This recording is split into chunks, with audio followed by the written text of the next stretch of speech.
ఇవాళ కొత్త పలుకులో ఒకటి వచ్చింది కదా, చూసినాం కదా మనం.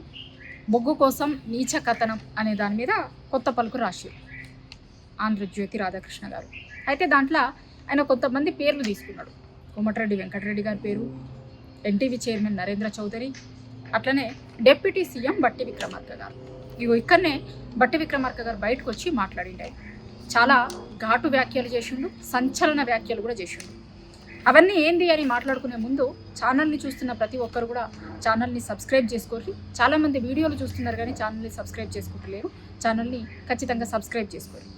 ఇక వారం రోజుల నుంచి మీడియా వర్సెస్ రాజకీయ నాయకుల రాజకీయమా జరుగుతుంది చూస్తున్నాం మనం. ఎన్టీవీలో ఒక స్టోరీ వచ్చింది, దాని తర్వాత జరిగినటువంటి పరిణామాలు, దాని తర్వాత వేసిన సిట్ ఎంక్వైరీ చేస్తుంది ఒక దిక్కు. చేస్తున్నప్పుడు ఇవాళ ఆంధ్రజ్యోతి పేపర్లో ఒక కథనం వచ్చింది.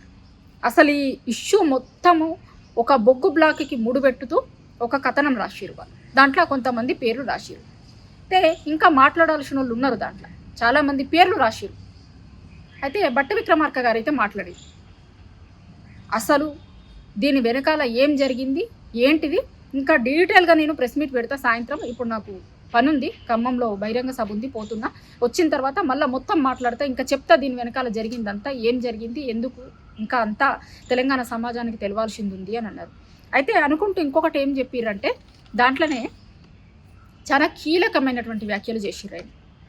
నేను ఇవాళ నిన్న రాజకీయాలలోకి వచ్చినాయనని కాదు, 40 ఏండ్ల నుంచి సభ లోపల సభ బయట చాలా ట్రాన్స్పరెన్సీ రాజకీయాలు చేస్తున్నా. నేను నీచ నికృష్టపు రాతలని నమ్ముకొని అట్లాంటి మనిషిని నేను కాదు, అట్లాంటి రాజకీయాలు నేను చేయలేదు. సభ లోపల కావచ్చు బయట కావచ్చు చాలా హుందాగా ఉండేటువంటి వ్యక్తిని నేను.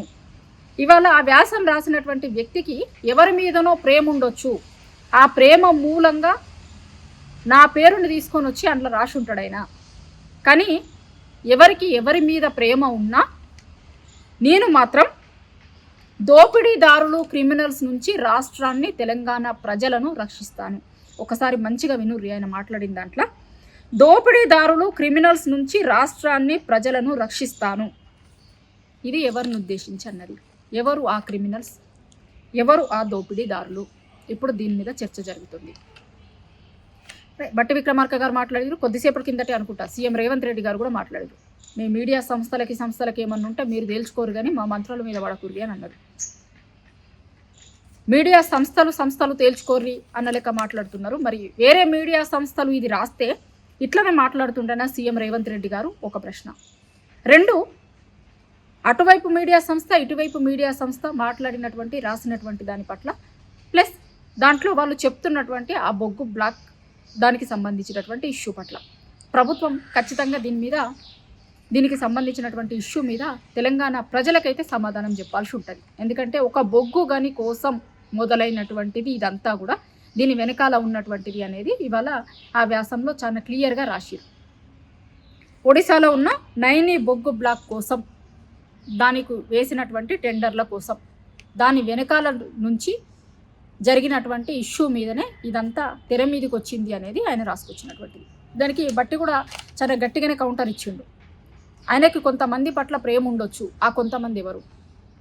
తెలంగాణ సమాజం ఇప్పుడు ఆ కొంతమంది ఎవరు అనేది ఆలోచిస్తుంది. అట్లనే ఆయనే క్రిమినల్స్ నుంచి దోపిడీదారుల నుంచి రాష్ట్ర ప్రజలని కాపాడుతా అన్నారు కదా, వాళ్ళు ఎవరు?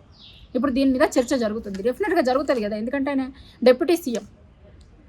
డిప్యూటీ సీఎం స్థాయిలో ఉన్నటువంటి వ్యక్తి మాట్లాడినటువంటి మాటలను తెలంగాణ సమాజం అంతా కూడా చాలా క్లియర్గా ఆయన చెప్పినటువంటి దాని మీద ఆలోచిస్తుంది. ఆయన మాట్లాడిన తర్వాత దాని మీద చర్చ జరుగుతుంది చాలా పెద్ద ఎత్తున. అసలు ఏం జరుగుతుంది రాష్ట్రంలో ప్రభుత్వంలో అనే దాని మీద కూడా చాలా పెద్ద ఎత్తున చర్చ జరుగుతుంది. ఎందుకంటే చాలా ఇష్యూస్ మీద మాట్లాడిండు ఆయన. ఆ బొగ్గు బ్లాక్కి సంబంధించినటువంటి దాని మీద కూడా మాట్లాడారు, దాని మీద కూడా క్లారిటీ ఇచ్చిండు.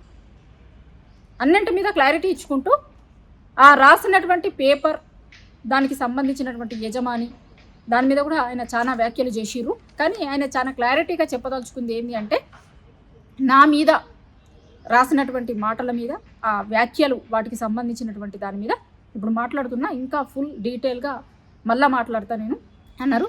సీఎం రేవంత్ రెడ్డి గారు చెప్పిన లైనే డిప్యూటీ సీఎం బట్టి విక్రమార్క గారు కూడా ఏం చెప్తున్నారంటే, ఆ 2 ఛానళ్ళకి ఏమన్నా ఉంటే మీరు తేల్చుకోరు కానీ దాంట్లోకి ఇవన్నింటినీ లాగుతాము అనడం కరెక్ట్ కాదు అనేది భట్టి గారు కూడా చెప్పారు. సో కొన్ని చాలా కీలకమైనటువంటి వ్యాఖ్యలు, ఘాటు వ్యాఖ్యలు భట్టి విక్రమార్క గారు కూడా చేసిరు. మరి అటువైపు నుంచి ఎట్లాంటి ఆన్సర్ వస్తుంది, ఏం జరుగుతుంది, ఇది ఇంకెన్ని మలుపులు తిరుగుతుంది. ఎందుకంటే ఆ ఛానల్లో వార్త వచ్చింది, దాని తర్వాత సిట్ ఏర్పాటు చేసుడు కావచ్చు, దాని తర్వాత ఎంక్వైరీ జరుగుతున్నటువంటి ఎంక్వైరీ కావచ్చు, దాని తర్వాత ఇంకా కొంతమందికి నోటీసులు ఇవ్వడం కావచ్చు. ఇట్లా అనేక మలుపులు తిరుగుతుంది ఇష్యూ అంతా కూడా. ఇది ఎట్లాంటి మలుపులు తిరుగుతుంది ఇంకా రానున్న రోజులల్లా, ఎటువైపుకి టర్న్ తిరుగుతుంది, ఎవరు దోషులుగా తేరుతారు, సిట్ ఏం తేల్చుతుంది, భట్టి గారు ఏం చెప్తున్నారు, ప్రభుత్వం ఏం చెప్తుంది, ఇగో ఇన్ని ఇష్యూస్ తేలాల్సింది ఉంది ఇందులో.